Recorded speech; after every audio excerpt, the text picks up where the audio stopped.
Am I the jerk for refusing to let my daughter's grandparents take her for Christmas after they threatened to sue me for custody? Posted by you/apprehensive mix 2251. I, 30F, am the single mother of Clara, 2F.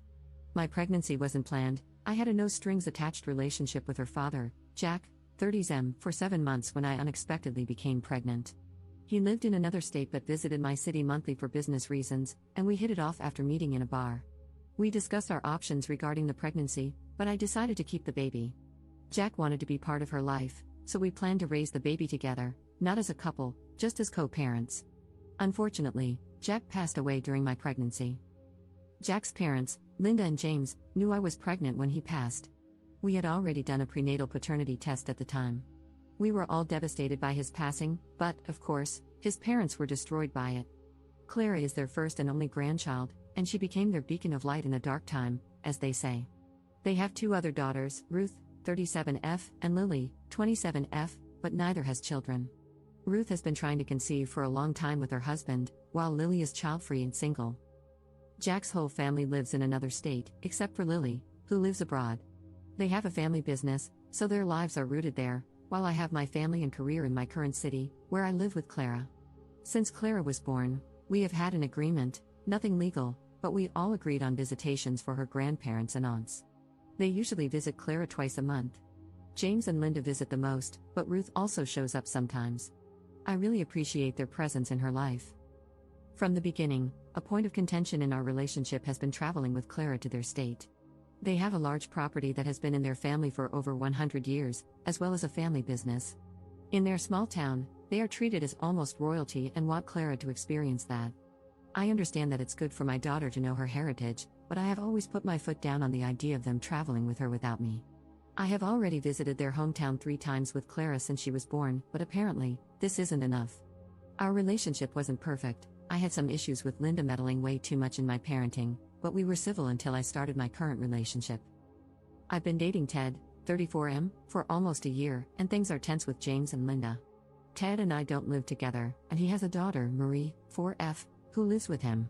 Linda has expressed disapproval of his constant presence in my house, which is not true. Both of us work a lot, and between our kids and other priorities, we probably see each other 3 to 4 times a week, of Marie having playdates and sleepovers with Clara, and the list goes on. She will find a way to comment on anything, even Ted's car parked in front of my house. Things escalated 2 weeks ago when I emailed Linda, James, and Ruth an invite for Christmas Eve. Ted and I will be hosting a get-together with our families and close friends. I decided to invite Clara's grandparents so they could spend Christmas Eve with her, but I also let them know that if they preferred, they could take her for lunch on Christmas Day. The next day, Linda texted me that they already had plans to take Clara to their home for Christmas. I said that this was not happening.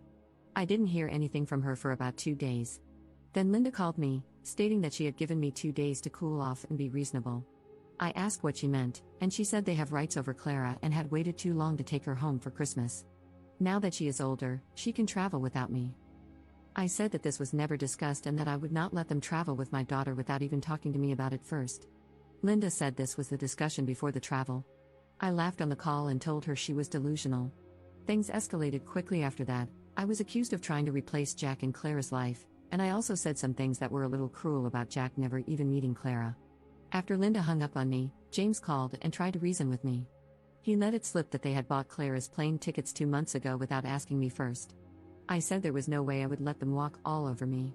James lost his temper and demanded that I apologize to Linda or we would go to court over this. I didn't back down and said they were the ones choosing to fight over this, not me. Well, after some time of silence from them, I was served with court papers. They are suing me for custody of Clara and claiming that I am unfit as a mother. I already have a lawyer whom I consulted before our fight over the phone. She told me yesterday that they have almost no chance of getting any custody. The most they could get is visitation, but still, I am worried about this becoming a legal battle. Edit. Some clarifications are needed. 1. How do Linda and James know details about my life? How do they know about Ted's car and Marie's playdates? They do live in another state, but they visit often. At least twice a month, they come to see Clara, and they come to my house to pick her up and drop her off after their outings. This is how Linda noticed Ted's car in front of my driveway. Since I live in a gated community, this type of parking is forbidden unless it's the homeowner's car. The first time she saw his car, Linda asked if I would call security to tow it, and I said no because it was Ted's car. They also used to FaceTime Clara 3 times a week. That's how they learned about some of her playdates and sleepovers with Marie. They called when Marie was still at the house with Clara and saw her. 2. They expected my toddler to travel alone on a plane? No, I think I didn't explain it well enough. James said they would travel to my city, take Clara with them on the plane to their state, and after a week, they would bring her back. She was never supposed to travel alone, that was their plan. 3. Do I believe they were going to kidnap my daughter? I don't know. I think it's possible. Some comments made me paranoid, to be honest. James said they bought her return ticket, but I don't think I should trust him without proof. Their word means nothing now. 4. Do I still have contact with them? No, my lawyer advised me to cut all visits and video calls with Clara and only communicate with my daughter's grandparents through our lawyers. They are not blocked on my phone, but I will not answer any calls from them. If they text or email me, I'll forward it to my lawyer. Trust me, today was all about making an FU binder and documenting every little thing. Thank you so much for the advice, everyone. And don't worry too much, Clara and I live in a very secure community with cameras and armed security. Nobody will take her from me. Update 2 months later. Hey, I posted my story here a few months ago and was surprised by how quickly it blew up, not only on Reddit but also on other apps. I wasn't sure if I should post an update since I feared being doxxed. I also received a ton of hate through messages and from people reposting my story, bullying me, and wishing for me to lose custody of my daughter. Regarding the possibility of doxing, I talked to my lawyer and showed her my post. She said I could update as long as I kept the fake names and avoided sharing personal details. So far, no one in my life has discovered my post, which makes sense since English isn't our country's first language. More than 2 months have passed, and a lot has happened since then. My life was really chaotic for a few weeks, and I felt like I couldn't celebrate Christmas the way I truly wanted because I was constantly worried about the custody lawsuit. I'm relieved to say that it's over now. To those worried about Clara, I thank you for being so kind. Clara is healthy and happy. Luckily, no one has tried to take her from me. I know a lot of you mentioned the possibility of kidnapping. I'm still worried about it, but nothing has happened.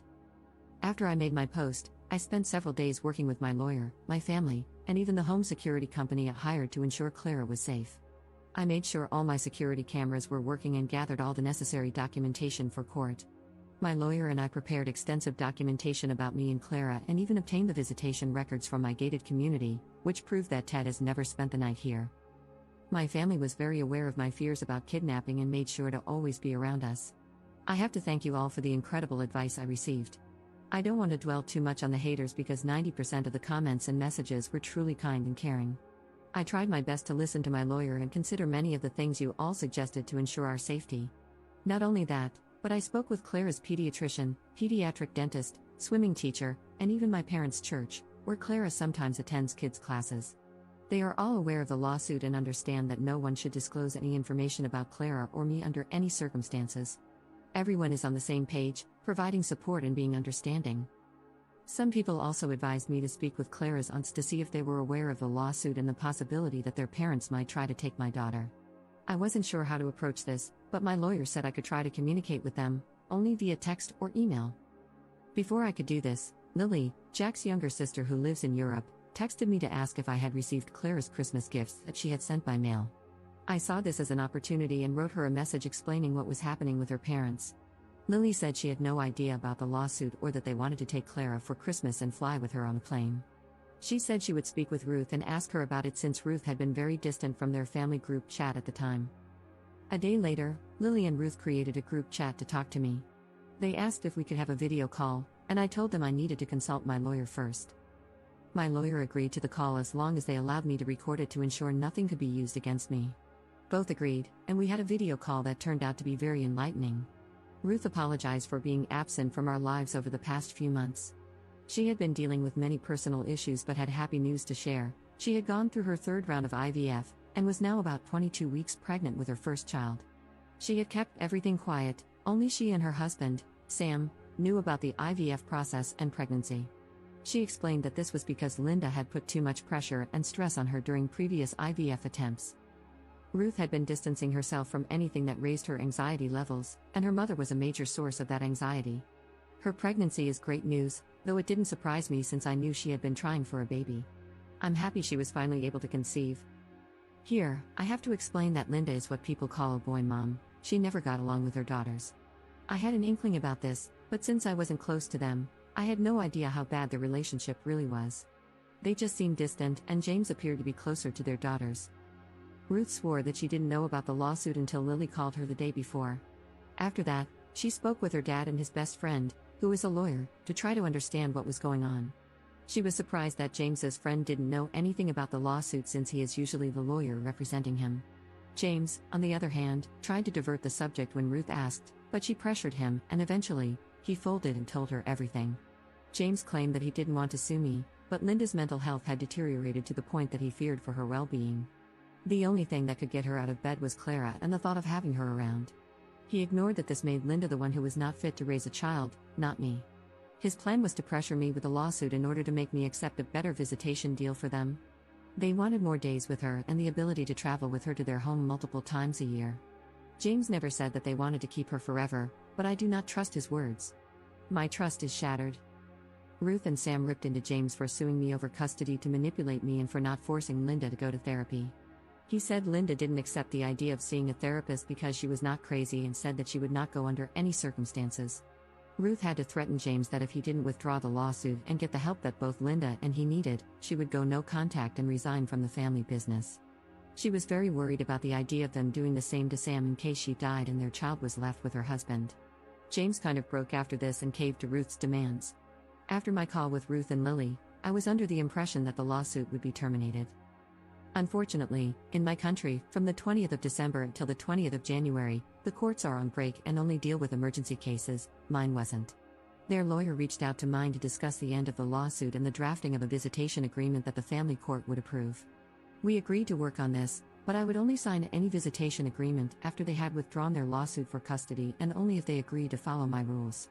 From what I know, after being pressured by her whole family, Linda eventually accepted therapy and is now seeing both a psychiatrist and a therapist. She was diagnosed with depression and PTSD related to Jack's death. I know this because my lawyer demanded that her doctors provide an evaluation of Linda's mental state as part of our legal agreement for me to accept a visitation deal with Clara's grandparents. I never said it here, but Jack's death was sudden and violent. He was a victim of a robbery. All of us were shocked by his passing, but Linda and James took the brunt of it. I always felt that they didn't mourn enough since they switched their attention to my pregnancy a few weeks after his passing, and I was right to think that. In our visitation agreement, I also demanded that both James and Linda go through grief counseling, to which they agreed to a number of sessions. James, Linda, and I are attending virtual family therapy for the first few months of our agreement to ensure we are in a healthy space to deal with our relationship and put Clara's well-being first. Regarding this, I have nothing to complain about. They accepted my terms pretty easily. They did try to fight against the idea of supervised visitation, but I had no reason to accept otherwise. Now they will visit Clara twice a month at a family center in my city. This is something my country has. It is a public building where matters related to the custody of minors and family issues regarding custody are handled. They have very good security there. Those visits will be supervised by a social worker who was assigned to our case by the judge who signed our visitation agreement. Regarding my fears of kidnapping, I have to say I didn't feel validated by my country's laws. My lawyer and I went to a police station and filed a report about the possible kidnapping. They didn't seem to take it seriously, and as of now, they will not press charges. At least there's paperwork documenting my concerns. James ended up sending my lawyer Clara's plane tickets to prove they had bought her 2 tickets and were not planning on staying with her. Since they have money, I don't think it would be hard for them to buy a return ticket, knowing they would not use it. So I still do not trust or believe them. I have no plans to let them visit Clara without supervision. Even their aunts know that if they want to see Clara, they will have to be supervised too. Everyone is accepting this for now, and the visit started a couple of weeks ago. Let's see what happens in the future. I also do not intend to travel to their state or city in the near future. I'm truly scared about the possibility of them using their power to take my daughter, so I will not make it easier for them. Thank you again for the help and well wishes. As of now, Clara and her mama bear are doing well and enjoying a couple of days that I took to spend quality time together and finally celebrate since our Christmas was very stressful. Relevant comments. Commenter. Did you have to give them visitation? If someone tried to take custody of my child or even just threatened it, I'd never want to see or hear from them again. The pair of them are unhinged. Her husband wasn't helping anyone but himself by thinking he was taking the easiest way out by threatening you. What happens in the future when they want more visitation rights again, if they don't agree with the way you're raising her, or if you say no to anything? I'm thinking large presents, trips away, etc., when she's in that stubborn teen stage. Get your ducks in order because this will not be the last time they try to bully you into doing what they want. Ops response. By my country's laws, grandparents have rights, especially in cases where their child is deceased, so if I let this go to family court, they would probably receive the same amount of visitation or more. Additionally, they could have one unsupervised visitation, which is my biggest fear right now. My lawyer and I are preparing to fight them in the future, which is why everything is now included in our official visitation agreement. That's also why I am playing the long game, demonstrating to the family court that I am not alienating my daughter from her father's family. This helps create a positive image of me as a mother and will make it very difficult for them to win anything related to my daughter's custody in the future. I am ready to fight them, don't worry.